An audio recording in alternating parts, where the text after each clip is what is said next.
Right. Good morning to everybody. Right. Good morning.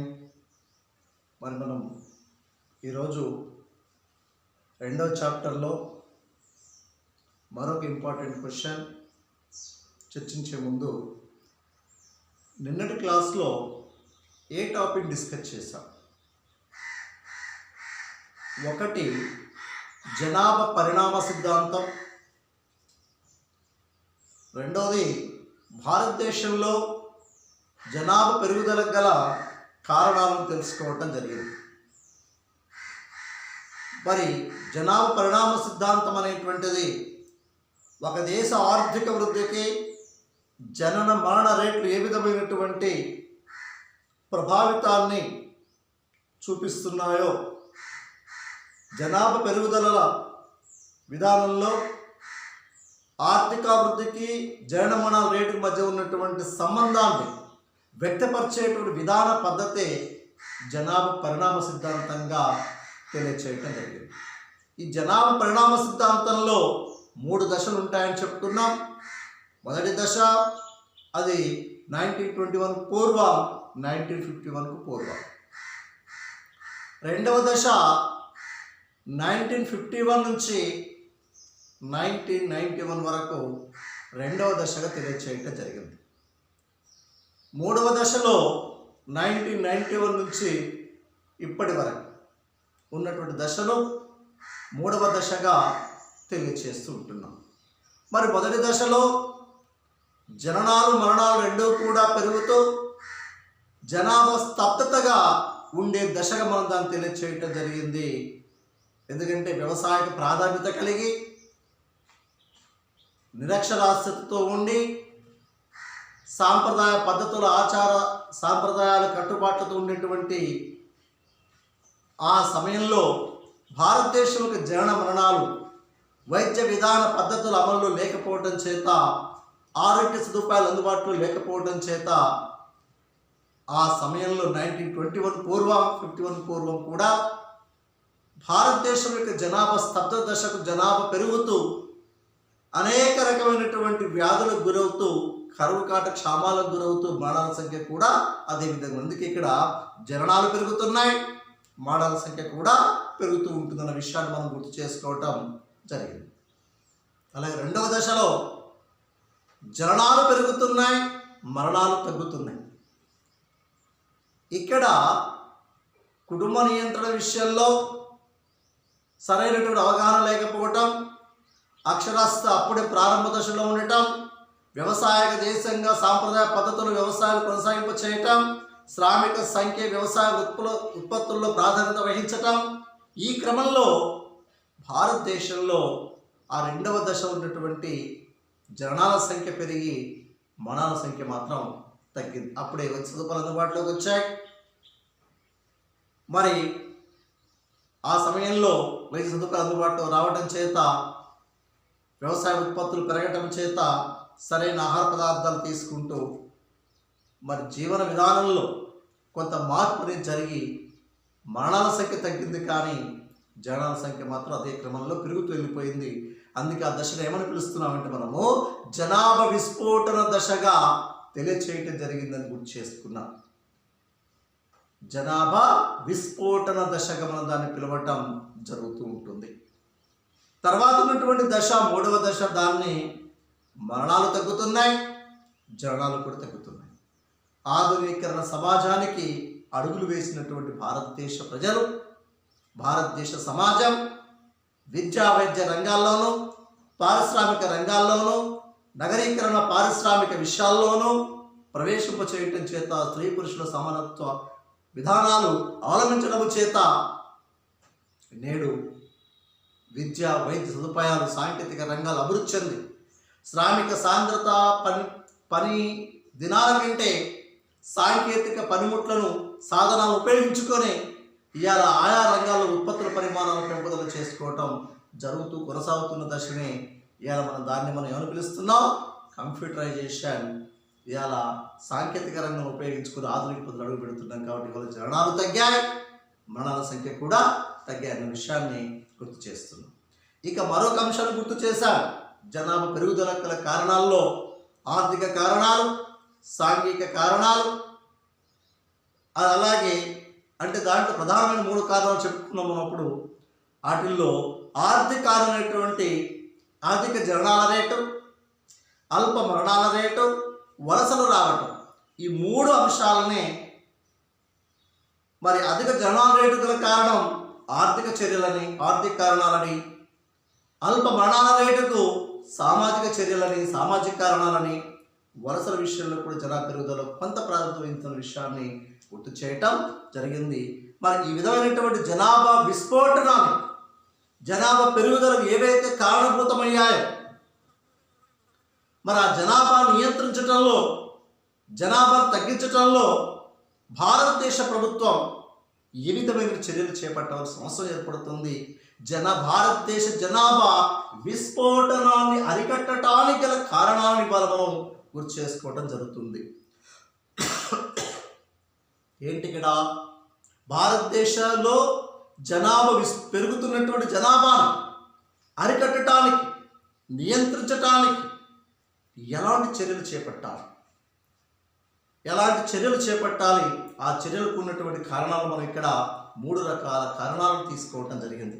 ఒకటి ఆర్థికపరమైన చర్యలు, రెండవది సాంఘిక చర్యలు, మూడవది ప్రభుత్వ నియంత్రణ చర్యలు, ప్రభుత్వ సంబంధమైనటువంటి కుటుంబ నియంత్రణ చర్యలను ఇక్కడ మనం తీసుకోవటం జరిగింది. ఈ 3 రకాల అంశాల ద్వారా 3 రకాల అంశాలను అధ్యయనం చేయటం చేత భారతదేశంలో జనాభా విస్ఫోటనాన్ని ఏ విధంగా అరికట్టవచ్చు అనే విషయాన్ని మనం స్పష్టంగా ఇక్కడ తెలుసుకోవడం జరుగుతుంది. దాంట్లో భాగమే ఆర్థిక చర్యలు అంటున్నాం.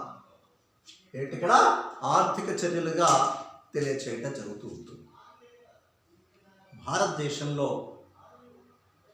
ఉన్నటువంటి జనాభా ఎక్కువ భాగం పేదరిక జనాభా ఉండి, ఆదాయ వ్యత్యాసాలతో కూడి సమానత్వ ధోరణి లేకపోవటం, ఆర్థిక ఇబ్బందులకు గురవుతున్నటువంటి భారతదేశంలో ఎక్కువ జనాభా పిల్లలే, కుటుంబ సభ్యులే తమ ఆస్తిగా భావించినటువంటి తరుణంలో అలాంటి ఆర్థికపరమైన ఆలోచనలు, ప్రజలలో కుటుంబ నియంత్రణపై ఉండేటువంటి ఆలోచన విధానాన్ని, ఆర్థికపరమైనటువంటి విధానాన్ని అధిరోహించాలంటే జనాభా పెంపుదల ప్రధాన కారణం కాదన్న విషయం పట్ల ప్రజలకు అవగాహన కల్పించేటువంటి విధానాన్ని మరి అధ్యయనం చేస్తే ఆర్థిక చర్యలు తీసుకునే వాటిలో ప్రధానమైన అంశం మనం ఇక్కడ ఆర్థికపరమైన సమస్యలు అధిరోహించడానికి పారిశ్రామికీకరణ ఏర్పాటు చేయాలి. గ్రామీణ ప్రాంతాల్లో కానీ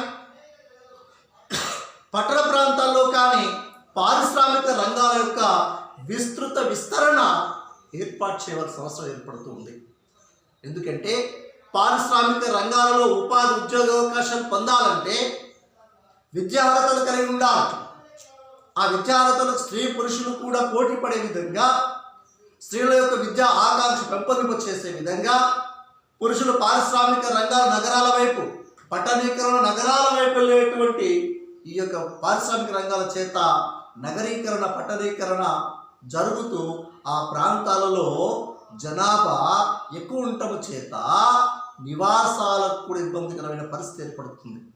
ఈ క్రమంలో నగరాలలో, పారిశ్రామిక ప్రాంతాలలో పరిమితమైనటువంటి కుటుంబాల వైపు ఆలోచన చేయటం మొదలు పెడతారు. పారిశ్రామిక రంగాల ఉపాధి అవకాశాలు పొందాలంటే కూడా మొదలు ఏం ఆలోచిస్తారు? కనీస వయస్సును పెంపుదల చేసుకుని, విద్యార్థులు పెంపొందింప చేసుకునే దశలో తమ వయసును మర్చిపోతూ ఉద్యోగ అవకాశాలలో, ఉపాధి అవకాశాలలో పోరాటం చేయడం జరుగుతుంది.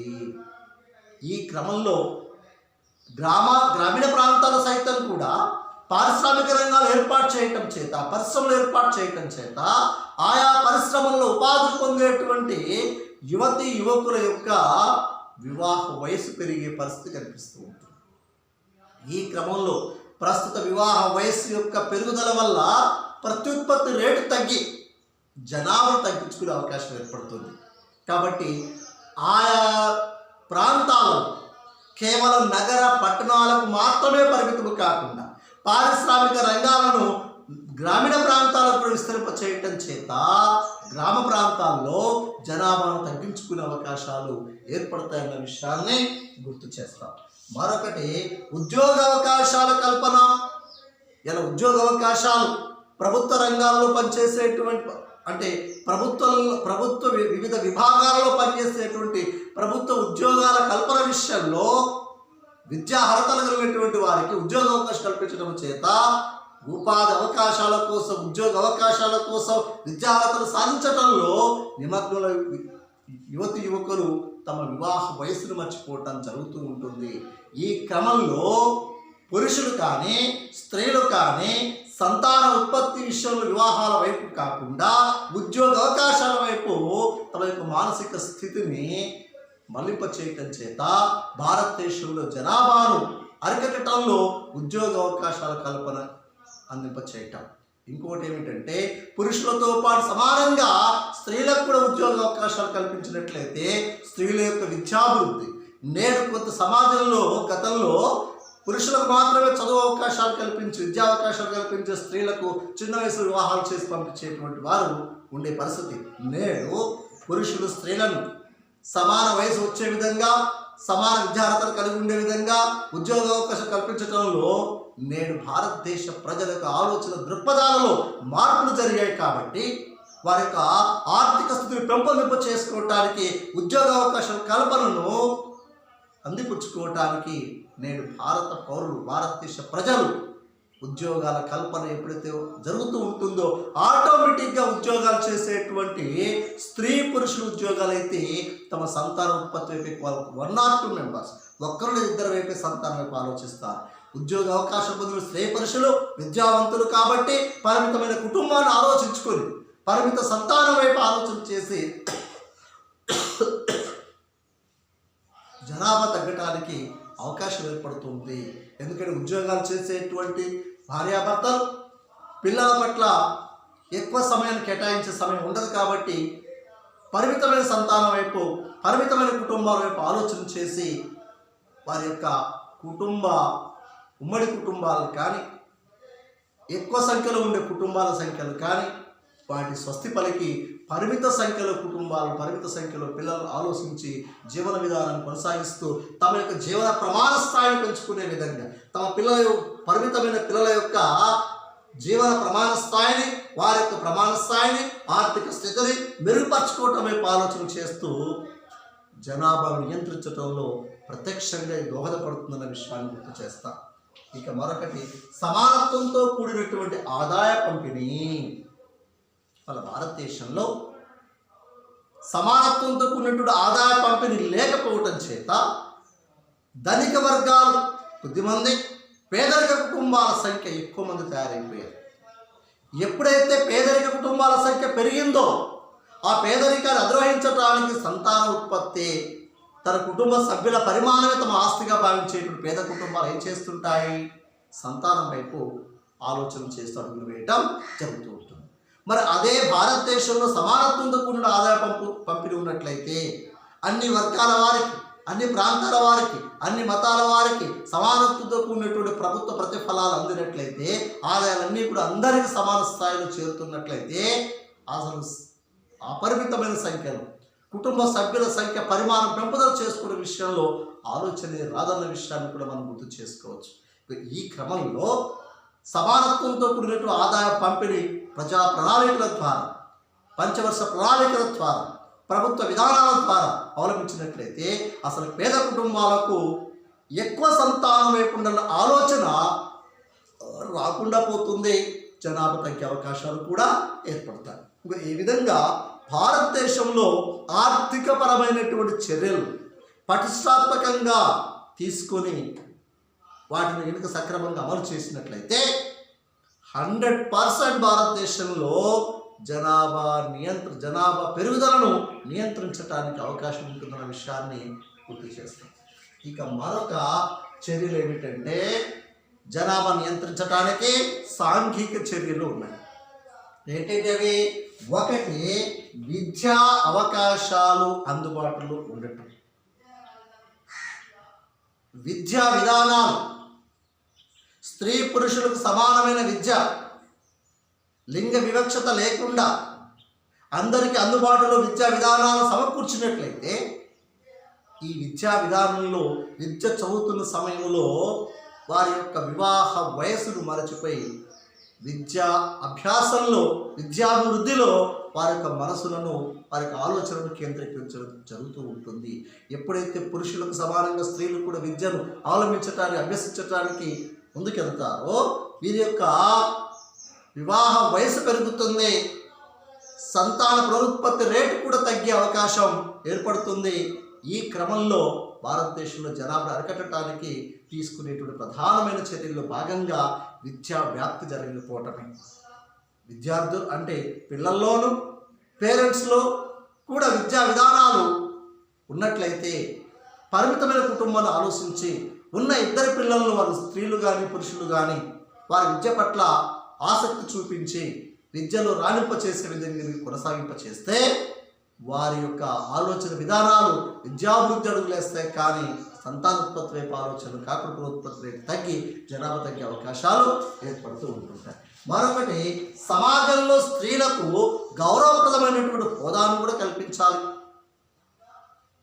పురుషులే చదవాలి, పురుషులే రాజకీయాల్లో పాల్గొనాలి, పురుషులే ఉద్యోగాలు చేయాలి, పురుషులే ఇతర పారిశ్రామిక రంగాల్లో పనిచేయాలనేటువంటి విభేదాన్ని మరచి స్త్రీలకు కూడా పురుషులకు సమానంగా హోదాను కల్పించి అన్ని రంగాలలో వారికి ప్రాధాన్యత కల్పించినట్లయితే వారికి సంతాన ఉత్పత్తి వైపు ఆలోచనలు కాకుండా ప్రజా సంక్షేమ కార్యకలాపాల వైపు కూడా ఆలోచనలు చేస్తూ అడుగులు ముందుకేసి స్త్రీ జాతిని మేల్కొల్పేదైనటువంటి విధాన పద్ధతులు చేసినట్లయితే, ఎందుకంటే అక్కడ స్త్రీల యొక్క ప్రాధాన్యత ఎప్పుడైతే పెరుగుతూ ఉంటుందో రాబోయేటువంటి స్త్రీ జనాభా ఆటోమేటిక్గా విద్యావంతులుగా గొప్పని అవకాశాలు అందిపుచ్చుకునే విధంగా తయారవుతున్నప్పుడు ప్రతి ఒక్కరూ ఒక చైతన్యవంతమైనటువంటి ఆలోచన పెరుగుతుంది.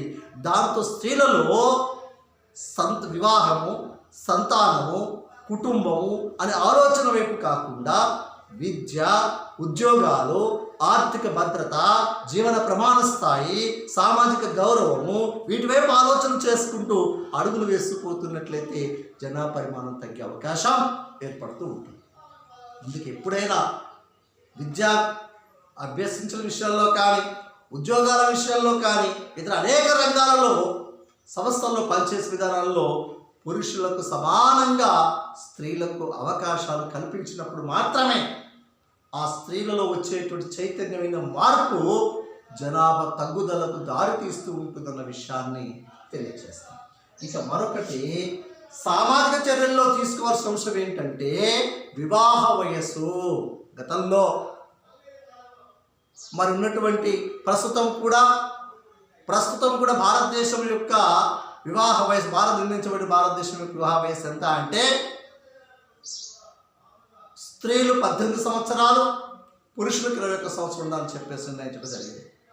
మరి 18 సంవత్సరాలు వారు పొందే విద్య, 21 సంవత్సరాలు వారు పొందే విద్యాభివృద్ధి, ఉద్యోగ అవకాశాలు నేడు చూస్తే ప్రశ్నార్థకంగా మారే పరిస్థితి కనిపిస్తుంది. సంతాన ఉత్పత్తి రేటు కూడా పెరుగుతూ ఉంటుంది. అంటే గతంతో పోల్చుకుంటే 10-12 సంవత్సరాలతో పోల్చుకుని బాల్య వివాహాల కంటే 18 సంవత్సరాలు కొంత పెంచారు. కానీ నేడున్న పరిస్థితులలో 21 స్త్రీలు ఉండాలి, 25 సంవత్సరాలు పురుషులు ఉన్నప్పుడు మాత్రమే ఆ సమయం వరకు విద్యార్జన విషయంలో కానీ, ఉద్యోగ విషయంలో కానీ, మానసిక అభివృద్ధి కానీ, శారీరక పెరుగుదల కానీ, ఆరోగ్యవంతమైన జీవన విధానం కానీ వాళ్ళు అవలంబించే అవకాశాలు ఏర్పడుతూ ఉంటుంటాయి. దీంతో వారి ఆలోచన విద్యా విధానం, ఉద్యోగ అవకాశాలు మళ్ళుతూ పరిమితమైన కుటుంబం వైపు ఆలోచన చేయడం జరుగుతూ ఉంటుంది. గతంలో ఎలా ఉండేది? కుటుంబంలో నూతన జంటల యొక్క పిల్లల యొక్క సంఖ్య, సంతానోత్పత్తి భార్యాభర్తల చేతుల్లో ఉండేది కాదు. ఇంట్లో ఉండేటువంటి అత్తమామలు లేదా అంతకంటే పెద్దగా ఉండే వయసులో ఉండేటువంటి మరి ముసలి వాళ్ళ చేతుల్లో ఉండేది. ఎందుకంటే సంతానోత్పత్తి ఎంత పెరిగితే అంత గౌరవప్రదమైనటువంటి ఆలోచన ఉండేటువంటిది.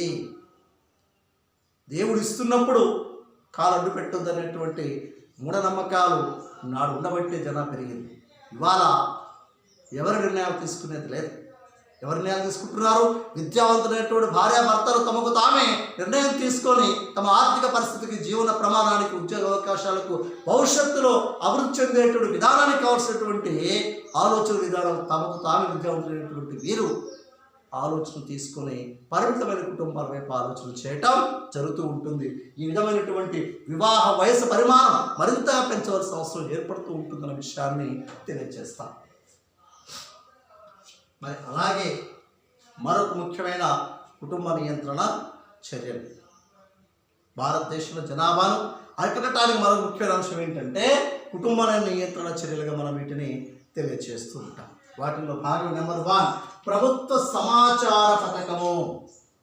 ఎప్పటికప్పుడు సామాజిక మాధ్యమాలలో, సమాచార రంగాలలో అనేక విధాలుగా ప్రభుత్వాలు పరిమిత సంతానం వైపు ఆలోచనతో ప్రజలను అప్రమత్తం చేసే విధంగా ఎప్పటికప్పుడు ప్రకటన రూపంలోనూ, ప్రచార సాధనాల రూపంలోనూ, నాటకాల రూపంలోనూ, ఇతర అనేక రకాల పద్ధతులలో గ్రామీణ ప్రాంత ప్రజలకు అర్థమయ్యే పద్ధతిలో గ్రామీణ ప్రాంతాలకు అవి చేరి గ్రామ ప్రజల పెరుగుదల విషయాన్ని అరికట్టడానికి ఏ పద్ధతిలో ఎలాంటి అవలంబించాలో ఆ పద్ధతులు అవలంబించే విధానాన్ని ఏర్పాటు చేయవలసిన అవసరం ఏర్పడుతూ ఉంటుంది.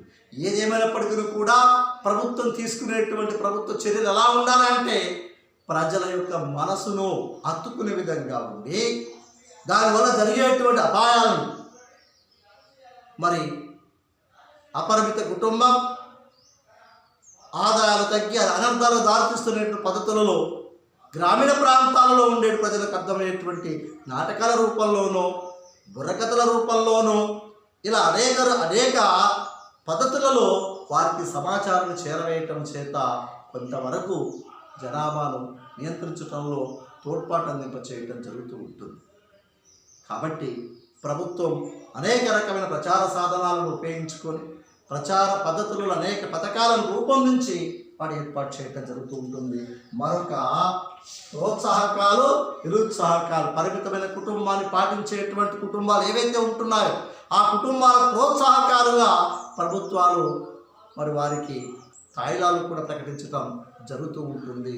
ఇవాళ మనం చూస్తున్న కేసీఆర్ ప్రభుత్వం అమ్మాయి పుడితే 12,000, అబ్బాయి పుడితే 11,000, పరిమిత కుటుంబం వైపు మొదటి రెండు సంతానాలకే వీటి ఇవ్వటం, కేసీఆర్ కిట్ అందచేయటం, ప్రభుత్వ సహకారాలు అందచేయటం, మరి అంతేకాకుండా డెలివరీకి ముందు కూడా అనేక రకమైనటువంటి అంగన్వాడీ కేంద్రాల్లో వారికి కావాల్సినటువంటి ఆరోగ్య సంబంధమైనటువంటి పౌష్టిక ఆహారాన్ని అందింపచేయటం, ఇవన్నీ కూడా ప్రభుత్వ ప్రోత్సాహకరంగా అందిస్తూ ఉంటుంది. అంతేకాదు పరిమిత కుటుంబం ఉన్న వారికే నేడు ఎలక్షన్లో పోటీ చేసే అవకాశం కూడా ఇచ్చింది. 2 కంటే ఎక్కువ సంతానం ఉంటే సర్పంచ్ ఎలక్షన్లు కూడా కానీ ఇతర ఎలక్షన్లో కానీ పోటీ చేసే అవకాశం లేవన్న విషయాన్ని కూడా తీసివేసింది. దీనికి గల కారణం ఏంటి అంటే ప్రభుత్వం యొక్క ఉద్దేశం జనాభా నియంత్రణ చేయాలంటే ప్రజాప్రతినిధులు, ప్రభుత్వ ఉద్యోగులు కొన్ని నియమ నిబంధనలు పాటించవలసిన అవసరం ఏర్పడుతుంది. ఆ ప్రోత్సాహకాలు అందాలంటే కూడా తప్పనిసరిగా ఇలాంటి నియమ నిబంధనలు ఏర్పాటు చేసినట్లయితే కొంతవరకు పరిమితమైన జనాభాను చూడటానికి అవకాశం ఏర్పడుతుంది.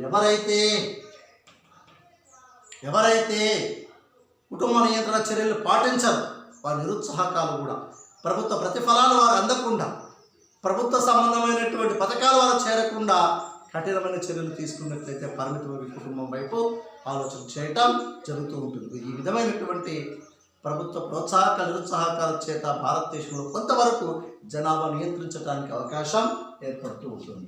భారతదేశంలో మరి కుటుంబ నియంత్రణ కేంద్రాలను ప్రతి చోట కూడా ఏర్పాటు చేయాలి. కుటుంబ నియంత్రణ కేంద్రాలను ప్రతి చోట ఏర్పాటు చేయాలి. ఒకప్పుడు జిల్లా ప్రాంతాలకే పరిమితమైనటువంటి ప్రభుత్వ ఆసుపత్రులు నేడు మండల స్థాయికి, గ్రామీణ స్థాయికి, క్లస్టర్ వైజ్గా కూడా ఇవాళ ప్రభుత్వ సంబంధమైనటువంటి నియంత్రణ పథకాలను అందే విధంగా అక్కడికి ఆయాలను, నర్సులను, డాక్టర్లను చేరవేసే విధంగా నేడు ప్రభుత్వం మొబైల్ హాస్పిటల్స్ 108, 104 పథకాల చేత కూడా అనేక రకమైనటువంటి ప్రోత్సాహకాలను సహాయ సహకారాలను ప్రభుత్వాలు అందజేయటం జరుగుతూ ఉంటుంది. దీంట్లో భాగమే కుటుంబ నియంత్రణ చర్యలు చేపట్టేటువంటి పద్ధతులలో కుటుంబ నియంత్రణ చర్యలు చేపట్టడానికి నేడు గ్రామీణ ప్రాంతంలో అంగన్వాడీ కేంద్రాలను ప్రధానంగా చేసి అక్కడ ఇద్దరు ఆయాలను ఇచ్చి నర్సులను ఇచ్చి, అంతేకాకుండా కుటుంబ నియంత్రణ చర్యల పట్ల తగు జాగ్రత్తలు తీసుకునేటువంటి పరిమిత సంతానం తీసుకునేటువంటి శిశు మరణాలు జరగకుండా, ప్రసూతి మరణాలు జరగకుండా, సంతానోత్పత్తి రేటు పెరగకుండా, ఒకరు లేదా ఇద్దరు సంతానాలను ఆలోచిస్తూ వారికి కావాల్సినటువంటి ఎప్పటికప్పుడు ప్రభుత్వ పథకాలు అందజేసే విధంగా, అంతేకాకుండా కుటుంబ నియంత్రణ పట్ల వివాహమైనటువంటి యువ జంట ఏదైతే ఉంటుందో వారి కుటుంబ నియంత్రణ పట్ల వారి అవేర్నెస్ ప్రోగ్రామ్స్ ఏర్పాటు చేసి వారికి ఒక పరిమితమైన కుటుంబాన్ని, ఒక సంతాన్ని మరొక సంతానం మధ్య ఉన్నటువంటి గ్యాప్ను విడతి కాలాన్ని కూడా పెంచుకునే విధంగా, ఆరోగ్యవంతమైనటువంటి బిడ్డకు జన్మనిచ్చే విధంగా వారికి తగు చర్యలు తీసుకొని, అంతేకాకుండా ఆయా ప్రాంతాలలో కుటుంబ నియంత్రణ సాధనాలను, గర్భ నిరోధక సాధనాలను ఏర్పాటు చేయటం చేత ప్రజలు వాటికి వాడకాన్ని పెంచుకొని మరి అపరిమితమైన సంతాన ఉత్పత్తి తగ్గించేటువంటి పద్ధతులలో ప్రభుత్వం అనేక రకమైన కుటుంబ నియంత్రణ పథకాలను ఏర్పాటు చేయడం జరుగుతుంది. దీని ద్వారా కూడా భారతదేశంలో జనాభా తగ్గించే అవకాశం ఏర్పడుతూ ఉంటుంది. ఇక మరొకటి పరిశోధన. భారతదేశ ప్రభుత్వం రీసెర్చ్ అండ్ డెవలప్మెంట్ వాటి కోసం కూడా ప్రభుత్వ బడ్జెట్లో కొంత ద్రవ్యాలు ఏర్పాటు చేయడం జరుగుతూ ఉంటుంది.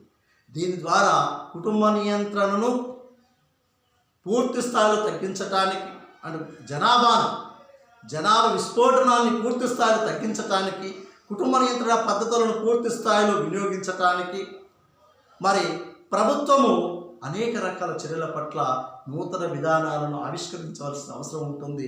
దానికి కావాల్సినటువంటి శాస్త్రవేత్తలను, పరిశోధకులను, తెలివైన మేధావులను సమీకృతం చేసి జనాభాను తగ్గించే విషయంలో నూతన విధానాన్ని అవలంబించేటువంటి విషయాల పట్ల దృష్టిని సారించినట్లయితే మరణాల సంఖ్య తగ్గించటం, జననాల సంఖ్య తగ్గించటం, ఆరోగ్యవంతమైన జీవన విధానాన్ని కలిగి ఉండేటట్లుగా పారిశుద్ధ్య కార్యక్రమాలు ఏర్పాటు చేసి విద్యా సంబంధమైన అవకాశాలను అభివృద్ధి చేసుకుంటూ జనాభా తగ్గించడంలో ఏ విధమైనటువంటి విధానపద్ధతి అవలంబిస్తే పునరుత్పత్తి రేటు తగ్గే అవకాశం ఉంటుంది. ఇలాంటి అన్నిటి పట్ల నూతనమైనటువంటి పద్ధతులను ఆవిష్కరింపచేసేటువంటి మేధావులను, శాస్త్రవేత్తలను, వారికి కావాల్సినటువంటి మరి అనేక రకమైనటువంటి వసతులు మనం సమకూర్చినట్లయితే భారతదేశంలో మరింత కొత్త ఒరవడితో నూతన విధానాలు అవలంబించడం చేత ఏ రకమైన కండిషన్స్, ఏ రకమైన ప్రోత్సాహకాలు, ఏ విధమైనటువంటి నిరుత్సాహకాలను, ఏ విధమైన పద్ధతి అవలంబిస్తే భారతదేశంలో మరింతగా జనాభా తగ్గే అవకాశం ఉంటుందని చెప్పేసి రీసెర్చ్ అండ్ డెవలప్మెంట్ కావాల్సినటువంటి పెట్టుబడుల పరిమాణాన్ని పెంచినట్లయితే దీని ద్వారా భారతదేశంలో మరింతగా జనాభాను త్వరితగతిన అరికట్టడానికి అవకాశం ఏర్పడుతూ ఉంటుందన్న విషయాన్ని తెలియజేస్తూ ఉంటాం. ఇది మనకున్నటువంటి భారతదేశంలో జనాభా విస్ఫోటనాన్ని అరికట్టడానికి, జనాభా నియంత్రణను చేపట్టడానికి తీసుకునేటువంటి ప్రధానమైన చర్యలుగా మనం వీటిని తెలియజేస్తూ ఉంటాం. ఓకేనా? రైట్, అర్థమైందా? Right, okay, thank you very much.